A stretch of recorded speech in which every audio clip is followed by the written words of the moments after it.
Eric, this is the first time you've lost a game against Liverpool here. What went wrong today? I think start, but I think was okay. Despite there was one big chance, was disallowed goal. We are wrong in the organization, but then we came in the game. We improved the game, but then we make a big mistake, and I have to say they had so clinical, great finishes, and I think all the 3 goals are great finishes from Liverpool, I have to say, so deserve win. They all seemed similar in the name. Smell the coffee or tea or water or whatever you drink. Just because you pay high transfer fees and wages doesn't mean your players are better than Brighton players, Aston Villa players, Brentford players, Spurs players. No! I've been saying for a long time, the market is not flushed with quality players. So when you buy what are considered decent players, because you buy them for exorbitant fees and you're paying them exorbitant wages, doesn't mean they are better players.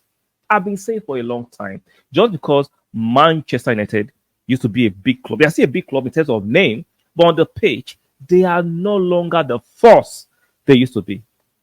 The earlier, the better the fans and the faithfuls bring themselves to recognize this, the better. This delusion of grandeur that Manchester United are still that team, stop it. You are not that team anymore. Every Tenhag, for me, a decent manager, but this job is seemingly too big for him. He can't drop Rashford. Rashford has been stinking up the gap for the last two seasons, but keeps on playing him. You can't play him out of form. Garnacho, a counter-attacking player. You know what makes it even very funny? You bring a Zexi that should be playing for a team that is possession-based, but you want to play in the counter-attacking team. You are actually buying the wrong profile of players. Now, talk about this game. You are still trying to defend what's indefensible. Talking about you came in the game. What do you mean you came in the game? What game did you? What game did Eric Tenhag watch? Don't be deceived by the possession stats. Because I've said for a long time, statistics can be misleading if you don't watch games. Watch the game. Having possession in your own half is meaningless. Is rubbish. You had useless possession. If you watch the game, everybody with a pair of eyes knew that Liverpool were the better team. They could have scored 4, 5, 6, 7 if they wanted to. They took their feet off the gas after they scored 3 goals. They made it a light training session. So this possession stats, or you saying because you won 2 trophies in the last 2 years, you are closer to Manchester City than any other team, is absolutely delusional. And the fans actually bought into it. I remember during the summer, Manchester United fans were pushing the narrative that they had a better season than Arsenal because they won the FA Cup. Really? I remember I made content regarding that.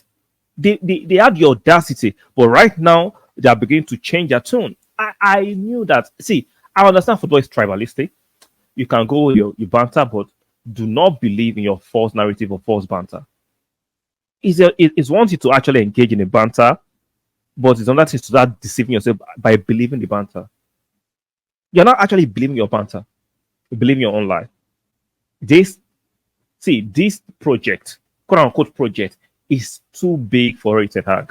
These players are overly rated, overly paid, overly exaggerated, and your pundits and former players are not even doing a good job. They're actually gassing you guys up for nothing. There are more defeats to come. Eric Tenhag, no agenda against him. He is not just good enough for this job. He can't do this job. Sorry. There's too much wrath. There's too much average players on huge salaries. There are too many overrated players, too many overrated egos in the team. It's not going to work. Even the new recruits are exaggerated. It's not going to work until Manchester United fans and their faithful can humble themselves and say, okay, our team is not good enough. Top 4, if you get top 4, we'll take it. But to be confident of top 4, you are out of your mind. You can't even score goals. You are not even creating chances to score goals consistently. Oh, I remember the game against Fulham. You guys are overrating how well you played against Fulham. You had a good first half against Brighton. That's it. You're having good spells, but you are not consistent with your playing pattern. You are still playing transitional football, counter-attacking football with your budget and how much you spent. It's not just good enough. For me, someone has to relieve Erik Tenhag of this burden. He can't do it. He can't. It's too big for him. And Man United fans, you have to come to terms that this team is not good enough and this project will take more time. It's just the truth. People don't like the truth because they want to be validated. Validation is not true. Look at the team objectively.